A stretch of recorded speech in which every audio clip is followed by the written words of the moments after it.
नमस्कार, मैं हरी। आप देख रहे हैं डिजिटल न्यूज झारखंड। आइए जानते हैं झारखंड के प्रमुख खबरों के बारे में। इससे पहले से छोटी सी निवेदन के वीडियो को एक लाइक अवश्य कर दें। जुमे की नमाज के बाद झारखंड की राजधानी रांची में हुए बवाल के मामले में पुलिस ने मंगलवार को 31 उपद्रवियों के पोस्टर जारी किए हैं। शहर में कुछ जगह पर पोस्टर लगाया भी गया है, आपको बता दूं, लेकिन कुछ ही देर बाद इन्हें उतार भी लिया गया। पुलिस की दलील है कि त्रुटियों को दूर करने के लिए इन्हें उतारा गया है, लेकिन बाद में पता चला कि इस पर सत्तारूढ़ राजनीतिक दल झारखंड मुक्ति मोर्चा ने आपत्ति जताई थी। झामुमो के केंद्रीय समिति सदस्य सुप्रियो भट्टाचार्य ने कहा कि घटना को लेकर वंचित लोगों का फोटो, नाम, पता चौक चौराहे पर सार्वजनिक रूप से लगाने से सामाजिक सौहार्द बिगड़ सकता है। इससे नफरत की आग भड़क सकती है। पुलिस को यदि तस्वीरों की आधार पर उपद्रवियों को पकड़ना है तो इसके लिए मीडिया में जारी किए गए तस्वीर पर्याप्त है। वहीं आपको यह भी बता दूं कि रांची पुलिस का पोस्टर लगाना और उतारना चर्चा का विषय बना हुआ है। सोमवार को विधि व्यवस्था की समीक्षा के दौरान राज्यपाल रमेश बैस ने डीजीपी और रांची पुलिस को निर्देश दिए गए कि दंगाइयों के पोस्टर लगवाए जाएं ताकि उनकी पहचान की जा सके। इस बाबत सुप्रियो ने कहा कि रांची के घटना पर राज्यपाल जो गौर किया उसके मुताबिक डीजीपी, एडीजीपी, डीसी और एसपी ने उन्हें निर्देश दिया, लेकिन सत्तारूढ़ झामुमो ऐसा कोई कदम नहीं उठाएगा जिससे सामाजिक सौहार्द बिगड़ने की आशंका बने। घटना से संबंधित पोस्टर लगाने पर झारखंड मुक्ति मोर्चा ने ऐतराज जताया है, जिस पर सरकार ने संज्ञान लिया और पोस्टर उतार दिए गए।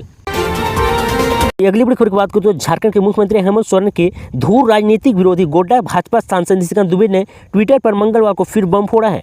आपको बता दूं, सांसद ने कहा है कि झारखंड सरकार और हेमंत सोरेन को झारखंड हाईकोर्ट के 2 याचिकाओं में वैध ठहराने के फैसले के खिलाफ जल्द सुनवाई के मामले में सुप्रीम कोर्ट से झटका लगा है। निशिकांत ने ट्विटर किया कि झारखंड सरकार, मुख्यमंत्री हेमंत सोरेन जी, उनके सभी चमचों को सुप्रीम कोर्ट से झटका लगा है। जल्द सुनवाई की मांग माननीय न्यायालय ने नहीं मानी है। अब तो जो होगा सो 17 तारीख को माननीय उच्च न्यायालय झारखंड में ही होगा। कोरोना, चुनाव, बीमारी, सब का समय मिल ही गया। माया मिली ना राम, अब बचाइए अपना प्राण। वहीं आपको ये भी बता दूं कि इधर एक और ट्वीट में निशिकांत दुबे ने हेमंत सोरेन पर फिर निशाना साधा। लिखा, झारखंड के मुख्य मंत्री के वकील को कोरोना हो गया है। देश में उस वकील से ज़्यादा कोई काबिल वकील नहीं है, इसलिए चुनाव आयोग ने अपनी सदस्यता बचाने के लिए समय की गुहार को चुनाव आयोग ने मुख्यमंत्री के लटकते झटकते से परेशान होकर आखिरी दिन 28 जून को फैसला सुनाने का तय किया है।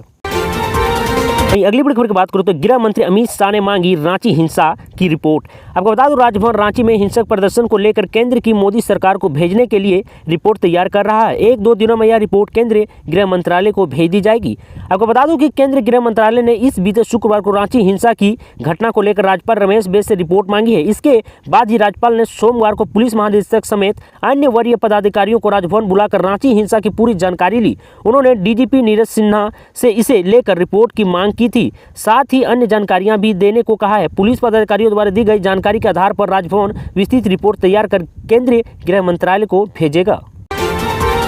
वहीं अगली बड़ी खबर की बात करूं तो झारखंड में मानसून ने दी दस्तक। रांची समेत कई जिलों में बारिश, 5 दिनों तक छाए रहेंगे बादल। आपको बता दूं, रांची में मंगलवार को हल्की बारिश होने से लोगों को गर्मी से राहत मिली है। दिनों में बारिश के बाद तापमान 38 से 33 डिग्री हो गया है। वहीं आपको यह भी बता दूं कि रांची सहित गुमला, लातेहार, लोहरदगा, पूर्वी सिंहभूम, सरायकेला, खरसवां में भी बारिश हुई। मौसम विज्ञान केंद्र रांची ने इस संबंध में अलर्ट जारी किया था कि बारिश के दौरान हवा की गति 30 से 40 किलोमीटर प्रति घंटे रही। बारिश के बाद तापमान में गिरावट आने से उमस भरी गर्मी से लोगों को राहत मिली है। मौसम विज्ञान केंद्र ने बुधवार और गुरुवार तक के लिए अलर्ट जारी किया है। मंगलवार की बारिश के बाद यह माना जा रहा है कि झारखंड में मानसून ने दस्तक दे दी है। अगले 2 दिनों में यहां झमाझम बारिश से मानसून का विधिवत आगाज हो जाएगा। वहीं अगली बड़ी खबर की बात करूं तो पारा शिक्षकों का पारा गरम, सरकार की नई नियमावली को बताया भद्दा मजाक। आपको बता दूं, झारखंड के पारा शिक्षक, सहायक अध्यापक, प्राथमिक शिक्षकों की नियुक्ति के लिए पिछले दिनों गठित नई नियमावली को पारा शिक्षकों के साथ किया गया भद्दा मजाक बता रहे हैं। आपको बता दूं, उनका कहना है कि 20 वर्षों से कार्य कर रहे पारा शिक्षकों के हितों के विरुद्ध यह नियमावली बनाई गई है, क्योंकि सहायक आचार्य के पद नियुक्ति होने वाले पारा शिक्षक 10 साल बाद सहायक शिक्षक बन पाएंगे।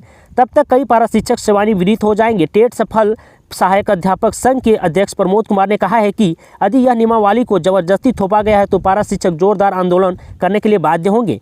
आपको यह भी बता दूं कि पारा शिक्षक दूसरे राज्यों के अभ्यर्थियों की भी नियुक्ति के छूट को लेकर भी गठित नियमावली के प्रावधानों पर सवाल उठा रहे हैं, साथ ही वेतनमान कम किए जाने की अनुचित ठहरा रहे हैं। आपको बता दूं कि पारा शिक्षकों ने यह भी सवाल उठाया है कि अन्य बहाली जैसे हाई स्कूल, +2 स्कूल शिक्षक नियुक्ति में पुराना वेतनमान ही बहाल रखा है। प्राथमिक शिक्षकों का वेतनमान क्यों घटाया गया है? आपको बता दें कि बात दें कि सहायक आचार्य की नियुक्ति के समय शिक्षा अभियान के तमाम अनुबंध कर्मियों को 50% आरक्षण देने के प्रावधान पर भी पारा शिक्षकों ने विरोध कर रहे हैं। उनकी मांग है कि पूर्व की तरह आरक्षण का लाभ सिर्फ पारा शिक्षकों को मिले। आपको बता दें कि सहायक आचार्य के पद होने वाले नियुक्ति के लिए टेट परीक्षा के बाद झारखंड एकेडमिक काउंसिल ने एक और परीक्षा लेने का भी विरोध कर रहे हैं। वहीं अगली बड़ी खबर की बात करूं तो हेमंत सोरेन के छोटे भाई बसंत सोरेन हाजिर हो चुनाव आयोग में पेशी आज। आपको बता दें झारखंड के मुख्यमंत्री हेमंत सोरेन के छोटे भाई बसंत सोरेन आज चुनाव आयोग में पेश होगी।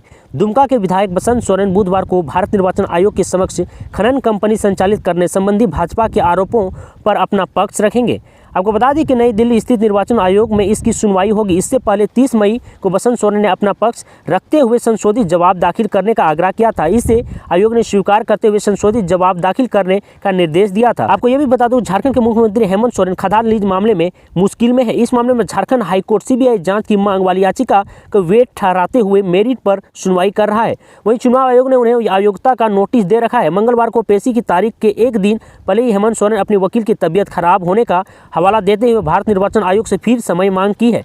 इसे एवज में मुख्यमंत्री हेमंत सोरेन को आखिरी मौका देते हुए आयोग ने कहा है कि उन्हें हर हाल में 28 जून को उपस्थित होना होगा। ऐसे ही अमेजिंग न्यूज जानने के लिए वीडियो को लाइक एंड सब्सक्राइब अवश्य कर लें। आज के लिए इतना ही। जय हिंद, जय भारत, धन्यवाद।